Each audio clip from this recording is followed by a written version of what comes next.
Olá, sejam bem-vindos a mais um vídeo do estudo Visão Comparativa dos Evangelhos. Meu nome é Wellington Lima.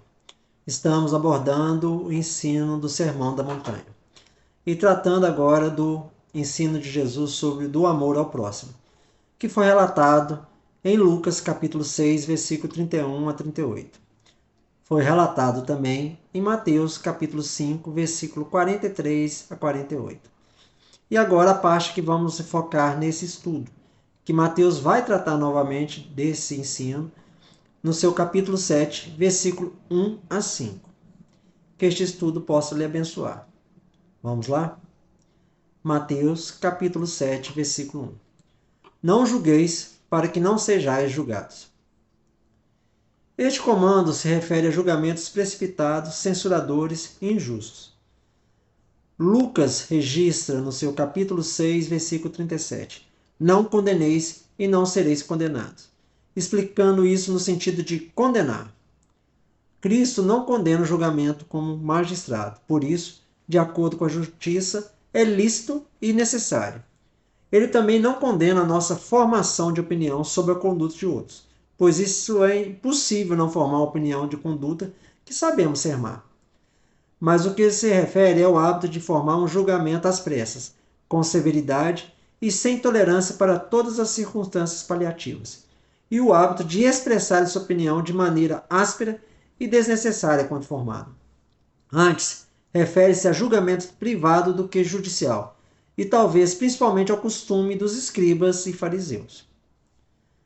Não julgueis. Quando Jesus fala desse modo, como faz com tanta frequência no Sermão da Montanha, usa palavras e conceitos bem conhecidos pelos judeus de sua época. Muitas vezes os rabinos advertiam a seus ouvintes sobre o engano de julgar a outros. Eles diziam: aquele que julga favoravelmente a seu próximo será julgado favoravelmente por Deus. Sustentavam que havia 6 grandes boas obras que beneficiavam o crente nessa vida e eram proveitosas até na vida vindoura. Eles diziam que era estudar, visitar os doentes, praticar a hospitalidade, orar devotamente, educar os filhos na lei e pensar o melhor com respeito ao próximo. Os judeus sabiam também que a bondade no julgamento não é menos do que uma obrigação sagrada. É possível se pensar que esse mandamento é fácil de obedecer, mas a história está infestada dos mais extraordinários enganos de julgamento. Houve tantos casos de julgamentos equivocados que se acreditaria que os homens deveriam aprender a abster-se totalmente de julgar a outros. Dificilmente acha alguém que não seja culpado de ter cometido sérios erros de julgamento. Dificilmente acha alguém que não tenha sofrido algum engano de julgamento com respeito a si mesmo pela parte dos outros. E, entretanto, o estranho é que dificilmente haja um mandamento de Jesus que seja mais frequentemente desobedecido que este, na qual se nos proíbe julgar a outros. Há 3 razões que nos fazem incapazes de julgar os outros. Primeiro, nunca conhecemos todos os fatos nem a totalidade da pessoa que julgamos. Segundo, é quase impossível julgar de maneira absolutamente imparcial. E terceiro, Jesus é quem deu expressão à principal das razões.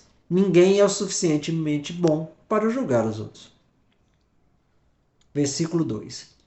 Porque com o juízo que julgardes sereis julgados, e com a medida que medirdes vos medirão. Com o juízo que julgardes sereis julgados. Este era um provérbio entre os judeus. Expressavam a verdade, e Cristo não hesitou em adotá-lo como transmitindo seus próprios sentimentos. Refere-se não apenas à maneira pela qual as pessoas nos julgam, da qual a regra pela qual Deus nos julgará. 2 Samuel, capítulo 22, versículo 26 a 27. Com bom és benigno, e com íntegro te mostra íntegros. Limpo és para com limpo, mas com o perverso és rígido. Com a medida que medirdes, vos medirão. Nós seremos julgados pela mesma regra que aplicamos a outras pessoas. Aquele que é severo com os outros, naturalmente excitará sua severidade contra si mesmo. As censuras e calúnias que sofremos são provavelmente a justa recompensa daquelas que distribuímos a outros. Devemos muito pensar sobre isso. Versículo 3.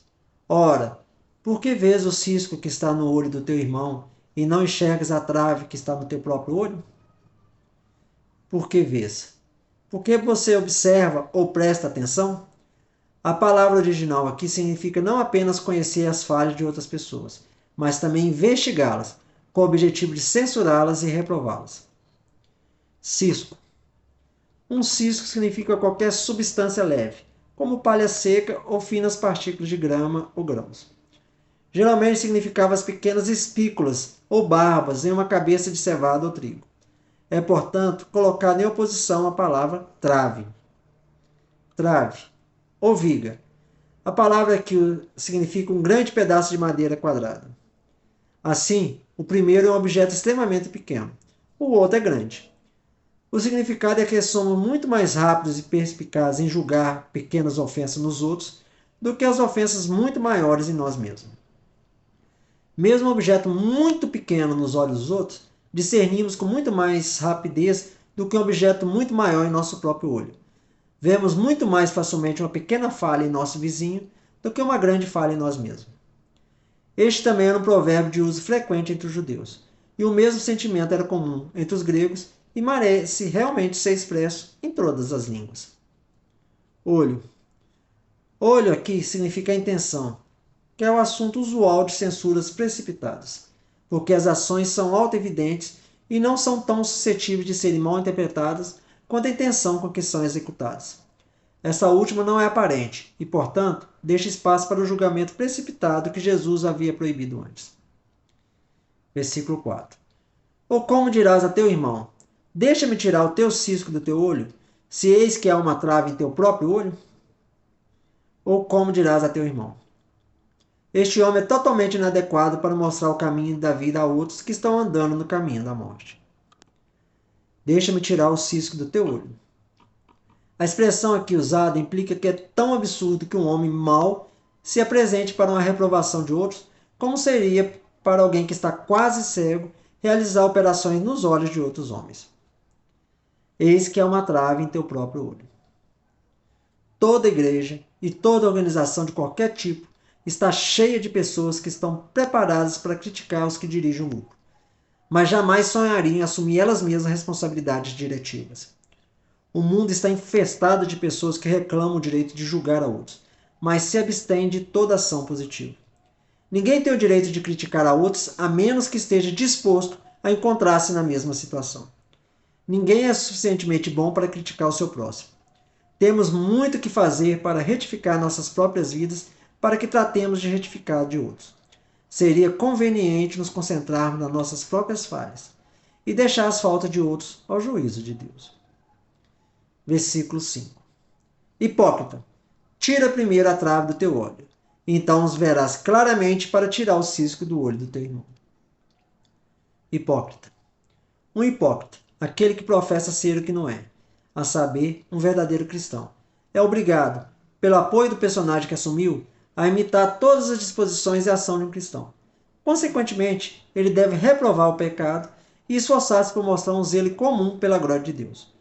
Jesus desmascara esse vil pretendente à santidade e mostra a ele que sua hipocrisia oculta, coberta com um traje de santidade externa, é mais abominável aos olhos de Deus do que a iniquidade abertamente professada e praticada dos desleixados e pecadores. Tire primeiro a trave do teu olho. Jesus nos direciona para a maneira correta de formar a opinião dos fatos, de reprová-los e de corrigi-los. Primeiramente, corrigindo nossas próprias falhas ou lançando a trave para fora de nossos olhos. Assim, podemos consistentemente avançar para corrigir as falhas de outras pessoas. Não haverá hipocrisia em nossa conduta. Também devemos ver claramente para fazê-lo. A trave, o que obscureceu nossa visão, será removida, e discerniremos mais claramente o pequeno objeto que obscurece a visão do nosso irmão.